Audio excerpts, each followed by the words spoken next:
Channagiri police ಠಾಣೆ ಮೇಲೆ ಕಲ್ಲು ತೂರಾಟ ಪ್ರಕರಣಕ್ಕೆ ಸಂಬಂಧಿಸಿದಂತೆ ಪೊಲೀಸರು 40 ಜನರನ್ನ ಬಂಧಿಸಿದ್ದು ಬಂಧನ ಪ್ರಕ್ರಿಯೆ ಮುಂದುವರೆದಿದೆ.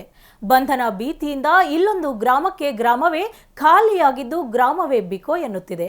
ಅಮಾಯಕರನ್ನ ಬಂಧನ ಮಾಡುವುದಿಲ್ಲ, ಎಲ್ಲರೂ ಊರಿಗೆ ಬಂದು ಹಬ್ಬ ಮಾಡುವಂತೆ ಎಸ್ಪಿ ತಿಳಿಸಿದ್ದಾರೆ. ಹಾಗಿದ್ರೆ ಯಾವುದು ಆ ಗ್ರಾಮ ಅಂತೀರಾ? ಇಲ್ಲಿದೆ ನೋಡಿ.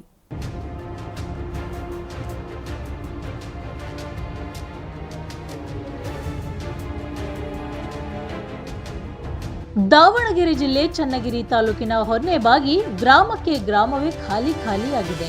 ಚನ್ನಗಿರಿ ಪಟ್ಟಣದಲ್ಲಿ ಮೇ 24ರಂದು ಅಲ್ಲಿನ ಟಿಪ್ಪು ನಗರದ ನಿವಾಸಿ ಆದಿಲ್ ಮೃತಪಟ್ಟ ಹಿನ್ನೆಲೆಯಲ್ಲಿ ಲಾಕಪ್ ಡೆತ್ ಆರೋಪಿಸಿ ಪೊಲೀಸ್ ಠಾಣೆಗೆ ಮುತ್ತಿಗೆ ಹಾಕಿದ್ದ ಜನರು ಗಲಾಟೆ ನಡೆಸಿ ವಾಹನ ಜಖಂಗೊಳಿಸಿದ್ದರು.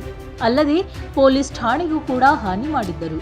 ಈ ಕೃತ್ಯದಲ್ಲಿ ಭಾಗಿಯಾದ ಬಹುತೇಕ ಜನರು ಹೊನ್ನೆಬಾಗಿ ಗ್ರಾಮದವರು ಎಂದು ತಿಳಿದು ಬಂದ ಹಿನ್ನೆಲೆಯಲ್ಲಿ ಪ್ರಕರಣಕ್ಕೆ ಸಂಬಂಧಿಸಿದಂತೆ ಬಂಧನದ ಭೀತಿಯಿಂದ ಯುವಕರು ಗ್ರಾಮವನ್ನ ತೊರೆದಿದ್ದು ಇಡೀ ಗ್ರಾಮ ಖಾಲಿಯಾಗಿ ಬಿಕೋ ಎನ್ನುತ್ತಿದೆ.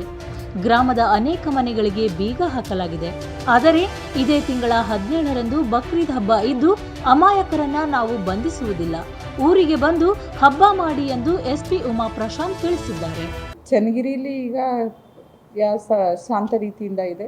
ಮತ್ತು ಈಗ ರೀಸೆಂಟಾಗಿ ಕೂಡ ನಾವು ಬಕ್ರೀದ್ ಸಂಬಂಧ ಶಾಂತಿ ಸೌಹಾರ್ದ ಸಭೆಯನ್ನು ಕೂಡ ಕರೆದಿದ್ವಿ. ಅಲ್ಲೇ ಈ ಘಟನೆಗಳ ಬಗ್ಗೆ ಕೂಡ ನಾವು ಚರ್ಚೆಯನ್ನು ಮಾಡಿದ್ದೇವೆ. ಚನ್ನಗಿರಿಯು ಶಾಂತಿಯುತವಾಗಿದ್ದು ಬಕ್ರೀದ್ ಹಬ್ಬದ ಪ್ರಯುಕ್ತ ಸೌಹಾರ್ದ ಸಭೆಯನ್ನ ಕೂಡ ಎಸ್ಪಿ ನಡೆಸಿದ್ದಾರೆ. ಪ್ರಕರಣಕ್ಕೆ ಸಂಬಂಧಿಸಿದಂತೆ ಅಮಾಯಕರನ್ನ ಬಂಧಿಸಬಾರದು ಎಂದು ಅಧಿಕಾರಿಗಳಿಗೆ ಎಸ್ಪಿ ಸೂಚಿಸಿದ್ದಾರೆ.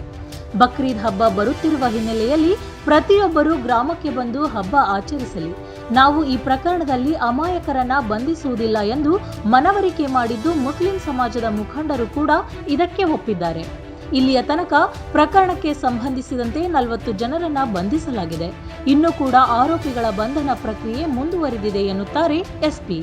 ಅವ್ರು ಈಗಾಗಲೇ ಹೇಳಿದಂಗೆ ಯಾರು ಇನ್ನೋಸೆಂಟ್ಗೆ ಅರೆಸ್ಟ್ ಮಾಡಬಾರ್ದು ಅಂತ ನಾನು ಅದನ್ನು ಕೂಡ ಅವ್ರಿಗೆ ಸ್ಪಷ್ಟವಾಗಿ ಹೇಳಿದ್ದೇನೆ. ನಿಮ್ಮ ಬಕ್ರೀದ್ ಹಬ್ಬ ಬರ್ತಾ ಇದೆ, ಎಲ್ಲರೂ ಬರಲಿ, ನಾವು ಈ ಕೇಸ್ನಲ್ಲಿ ಯಾರನ್ನು ಕೂಡ ಇನ್ನೋಸೆಂಟ್ ಆಗಿ ಅರೆಸ್ಟ್ ಮಾಡೋ ಪ್ರಶ್ನೆನೇ ಇಲ್ಲ ಅಂತ ಹೇಳಿ ಅವ್ರಿಗೆ ಕೂಡ ಕನ್ವಿನ್ಸ್ ಮಾಡಿದ್ದೇವೆ. ಈಗ ಮುಸ್ಲಿಂ ಲೀಡರ್ಸು ಕೂಡ ಕನ್ವಿನ್ಸ್ ಆಗಿದ್ದಾರೆ, ಅವ್ರಿಗೆ ಕೂಡ ಗೊತ್ತಾಗಿದೆ ಏನಂತ ಹೇಳಿ.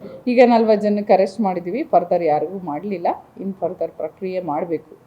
ಒಟ್ಟಿನಲ್ಲಿ ಬಂಧನ ಭೀತಿಯಿಂದ ಖಾಲಿಯಾಗಿದ್ದ ಹೊನ್ನೆಬಾಗಿಗೆ ಹಬ್ಬಕ್ಕಾದರೂ ಜನರು ವಾಪಸ್ಸು ಬರುತ್ತಾರಾ ಎಂಬುದನ್ನು ಕಾದು ನೋಡಬೇಕಿದೆ.